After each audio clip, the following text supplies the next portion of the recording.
আসসালামু আলাইকুম everyone, welcome back to my channel. তো বন্ধুরা দেখুন, আজকে আবারও ছাদে চলে আসলাম। তো আসার সময় হচ্ছে আমার ইনকিউবেটর থেকে যে ডিম ফুটেছিল ওইগুলার মানে ডিমের খোসাগুলি উপরে নিয়ে আসলাম। কারণ হচ্ছে এগুলি আমি শুকাতে দেব, শুকিয়ে তারপর হচ্ছে মানে একদম গুঁড়ো গুঁড়ো করে তারপরে হচ্ছে আমি মাটির সাথে মিক্স করে তারপর হচ্ছে ওই মাটিটাতে গাছ রোপণ করব।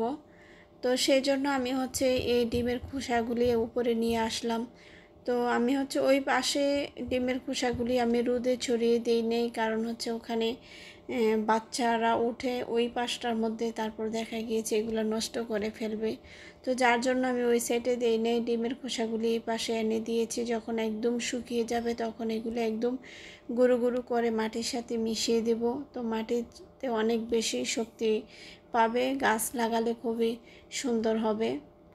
তো আর এই যে দেখতে পারতেছেন উপরে আমি কবুতর এখন আর এই মুরগির ঘরে ঢুকতে পারে না, আমি নেটটা দিয়ে দিয়েছি। এটা গতকালকে করেছিলাম, তো ভিডিওটা করে রেখেছিলাম। আর এদিকে হচ্ছে আজকে এসে দেখি যে কবুতরগুলি একদম পানির পিপাসায় খুব অবস্থা খারাপ, মানে দাঁড়িয়ে আছে, আমাকে দেখে পারে না, ওরা খাঁচা থেকে বের হয়ে যায়, মানে এই অবস্থা। তো আমি তো বুঝতে পেরেছি, তো সাথে সাথে আমি হচ্ছে পর্দা সরিয়ে ওদেরকে এই অবস্থা দেখে তারপর পানি দিয়ে দিলাম। দিয়ে ভাবলাম যে যদি ভয় পায় আমাকে দেখে না খায়, তারপর আমি একটু এক সাইডে চলে আসলাম। তো ওরা দেখেন কত সুন্দর করে খাচ্ছে পানির পিপাসা। আর এদিকে হঠাৎ করে দেখি যে এই কবুতরটা তো মানে খাঁচা থেকে ওঠে না। আর আমি দেখতে চাইলেও কয়টা ডিম আছে কি আসে বিষয় দেখতে দেয় না, উঠেই না। আজকে একদম মানে পানির পাত্রের কাছে এসে বসে আছে, দাঁড়িয়ে আছে। তো ভাবলাম যে কিরে এত পানির পিপাসা লেগেছে। তো আমি হচ্ছে কবুতরটাকে পানি দিয়ে দিলাম। পানি দিতে যখন আসছি, পানি নিয়ে আসার পরে হঠাৎ করে দেখে যে এই কবুতরটা আর এখানে নেই, আবারও খাঁচার মধ্যে গিয়ে বসে আছে। তো ভাবলাম কিরে, পানি দিয়েছি, পানি খেতে আসলো, এখন আবার আসতেছে না। আচ্ছা, এ ফাঁকে একটু দেখা যাবে কয়টা ডিম হয়েছে বা কি আসল বিষয় না। ওকে তো কিছুতে আনা যাচ্ছে না, এখানে পানি খেতেও আসছে না। তো তখন আমার একটু খটকা লাগলো মনের ভিতরে যে আসলে কি চলতেছে দেখি। তো ওরা দুজনই এমনভাবে পাহারা দিয়ে আছে যে আমি যে দেখবো তার কোনো উপায় নেই। তো আমি অনেকক্ষণ ধরে চেষ্টা করতেছি দেখার জন্য। আর এদিকে নিচে দেখেন ওরা নতুন বাচ্চাগুলি কিভাবে ডানা মেলে উঠতেছে, মাশাআল্লাহ, আলহামদুলিল্লাহ। তো দেখেন কত খেলা করতেছে, যে এটা হচ্ছে নতুন বাচ্চা। আর যাই হোক, উপরে আমি তো আমার টার্গেট যে আমি দেখবই। এখন দুইটা নেমে আসছে, পরে আমি কোনো রকমে দেখতে পারতেছি যে একটা বাচ্চা ফুটেছে, আলহামদুলিল্লাহ, মাশাআল্লাহ, কিন্তু আরেকটা ডিম দেখা যাচ্ছিল। তো হয়তো বা একটি বাচ্চা ফুটেছে, আরেকটি ফুটে কিনা তা আমি জানি না। তো ও আবার এসে বসে গিয়েছে, তো আর কি করব। তো যাই হোক, আলহামদুলিল্লাহ। আর এদিকে হচ্ছে আজকে অনেক কাজ, মুরগির ঘরের অবস্থা দেখেন, নিচে পানির পিপাসা, ওনারও খুব অবস্থা খারাপ, কারণ পানি শুকিয়ে গিয়েছে, পানি কম দিয়েছিলাম। এদিকে পানির পাত্র ফেলে দিয়েছে। তো যাই হোক, এখন ওদেরকে সুন্দরভাবে আবার ইয়েটা উঠিয়ে দিয়ে তারপর হচ্ছে পানি দিয়ে দেব। আর আজকে মুরগির ঘরে কাজ আছে, গতকালকেও কিছু করে গিয়েছিলাম, আজকেও অনেকটা কাজ আছে। এই ট্রেগুলো আজকে ধুবো, মুরগির ঘরটা পরিষ্কার করব পানি দিয়ে ধুয়ে মুছে।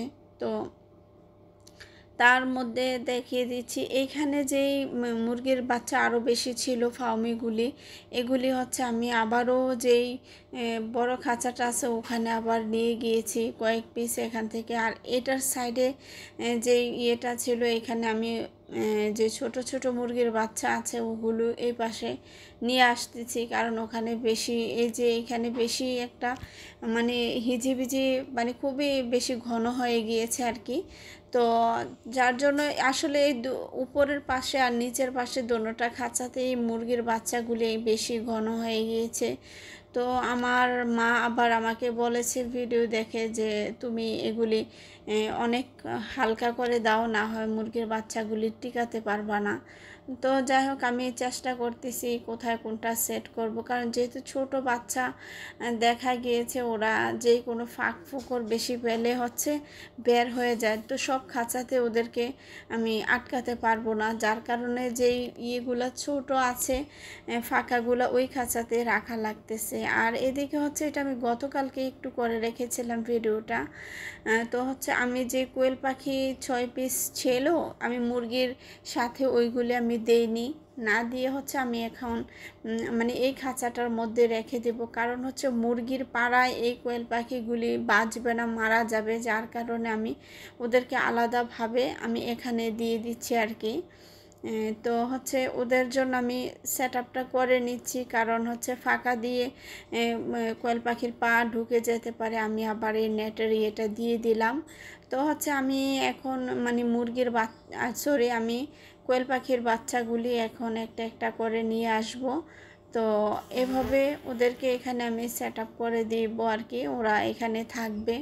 তো আমি জানি না 6 পিস বাচ্চা থেকে মানে কয়টা হয়। তো এখন একটা কোয়েল পাখির বাচ্চা ভেবে মুরগির বাচ্চা নিয়ে আসছিলাম, তো এখন হচ্ছে এখানে 6 পিস বাচ্চা আপনারা দেখতে পাচ্ছেন। তো আমি জানি না ওরা টিকে কিনা বা ওরা ভালো থাকে কিনা, তো আমি যথাযথ চেষ্টা করতেছি। যাই হোক, ওদেরকে সেট আপ করে আমি এখন ওদের খাবারের ব্যবস্থা করতেছি। আমি হচ্ছে পানি দিয়ে দিলাম, তারপর হচ্ছে এদিকে খাবারের পাত্রটা ওদেরকে দিয়ে দিলাম। তো এখন হচ্ছে ওদেরকে যখন খাবারের পাত্রটা দিয়েছি, দেওয়ার পরে ওরা দেখেন এই যে মানে নষ্ট করার মধ্যে কাজে লেগে গেল, মানে পা দিয়ে সবগুলি ফেলে দিচ্ছে। তো ভাবলাম যে এটা তো দিলে হবে না, আমার সমস্ত খাবার ওরা ফেলে দিবে। তো বিকল্প রাস্তা হচ্ছে আমি এই বক্সটা দিয়ে দিলাম, তো এখানে তো আর পা দিয়ে ফেলতে পারবে না, তো এবার ইচ্ছা মতো খাও আমি দিয়ে তারপর হচ্ছে ওদেরকে এভাবে সেট আপ করে দিয়ে দিলাম আর কি। তো যাই হোক, এদিকে আমি চলে আসলাম।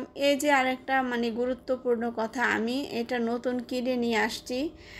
তো এই ইয়েটা আমাকে অনেক বেশি হেল্প করবে। অনেক বেশি হেল্প করার কারণ হচ্ছে আমি যখন মুরগির ঘরটা ধুই, আপনারা জানেন আমি তো ওই অংশগুলো আপনাদেরকে দেখাই না বন্ধুরা।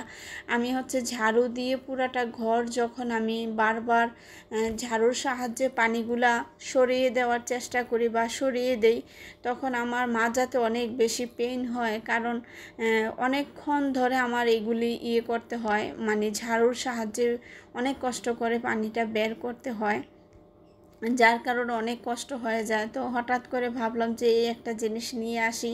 তো আসলে বন্ধুরা বিশ্বাস করবেন, এটা আনার পরে আমার কাজ তো অনেক মানে কমে গিয়েছে, বাট এত সহজ হয়ে গিয়েছে পানিটা, আমি এভাবে পানিটা টেনে একদম বাইরে বের করে দেওয়াটা আমার জন্য একদম খুব সহজ হয়ে গিয়েছে আর কি। তো আমি খুব মানে আনন্দের সাথে এটা পেয়ে আমি কাজ করতেছিলাম, কারণ এই দেখতেছেন একটু একটু করে মানে ঠুস করে যখন একটু দেই, ওদিকে মানে পানিটা খুব তাড়াতাড়ি চলে যাচ্ছে বাহির অংশে। তা আমার না খুবই ভালো লাগছে, মনে হচ্ছে যে আমি এই জিনিসটা তার আগে কেন আনলাম না। আসলে আমি অনেক দিন ধরে ভাবতেছিলাম যে আমি এটা নিয়ে আসব, আমার কাজগুলি খুব দ্রুত হয়ে যাবে এবং আমার জন্য খুবই সহজ হয়ে যাবে। তো এইটা ভেবে ভেবে আসলে যখনই যাই না আমি দোকানে, আমার এটার কথা মনে থাকে না, আমি ভুলে যাই, আনবো করে আনা হয় নাই। তো এতদিন পরে হচ্ছে আমি এটা নিয়ে আসছি। তো আজকে আমি এত সুন্দর করে এটা দিয়ে আমি যখন বাহিরের ট্রেগুলি পরিষ্কার করে তারপর লাস্টে আমি ঘরটা ধুইতে গিয়েছি, আর এটা পেয়ে আমি এত তাড়াতাড়ি যেই কাজ আমার আধা ঘন্টা 1 ঘন্টা লেগে যাইতো আমি ঘরটা ধোয়ার ক্ষেত্রে, ওই কাজ আমার বেশি বেশি থেকে বেশি মানে বেশি টাইম ধরলে 20 মিনিট হবে, আমার এত দ্রুতভাবে এটা দিয়ে আমার কাজ সমাধান হয়ে গিয়েছে আলহামদুলিল্লাহ। তো আপনারা দেখতে পাচ্ছেন এগুলোই করার পরে লাস্টে হচ্ছে আমি মানে করব, ওদেরকে আমি ঠিকঠাকভাবে আপনাদেরকে আরেকবার একটু দেখাবো, দেখে তারপর বাসায় চলে যাব আর কি। এদিকে যে ব্রাহ্মা মুরগিটা আছে ওকে একা রেখে দিয়েছি, কারণ ওই যে ওনাদের সাথে ওর মিল হয় না, ওকে বেশি মারধর করে। তো যার কারণে যেহেতু টার্কিটা জবাই দিয়ে ফেলেছি, এখানে মানে ওকে রেখে দিয়েছি আর কি। তো আমি বড় ঘর করেছি আসলে ওদেরকে রাখার জন্য। তো যাই হোক, আমি হচ্ছে হাউজের পানিটাও এদিকে ছেড়ে দিয়ে ওই আগের যে পানিটা ফেলে দিয়েছি, আর এখন এই পানিটার মধ্যে আবার নতুন করে পানি দিয়েছি আর কি। তো আজ আর কি বলবো, দেখতে পাচ্ছেন আমি আবারও ঘুরিয়ে ঘুরিয়ে সব কিছু দেখাচ্ছি, কারণ হচ্ছে এত সুন্দর করে ঘরটা পরিষ্কার করে তারপরে ফ্যান ছেড়ে দিয়েছি শুকিয়ে যাওয়ার জন্য। তো এদিকে দেখেন, মানে ওরা ঘর একদম পরিষ্কার করাতে মনে হচ্ছে যে ওরা একেবারে হালকা হয়ে গিয়েছে। তার এদিকে সবার মতো করে সবাইকে সবার সেট আপে দিয়ে দিলাম। এখান থেকে অনেকগুলি মুরগির বাচ্চা ওই পাশে নিয়ে গিয়েছি হালকা করার জন্য, মানে বেশি ঘন হয়ে গিয়েছে তাই। তো আজ এ পর্যন্তই, আপনারা আমার জন্য দোয়া করবেন। আর কি বলবো, দেখতে থাকুন আমার ভিডিওগুলো। আল্লাহ হাফেজ, আসসালামু আলাইকুম।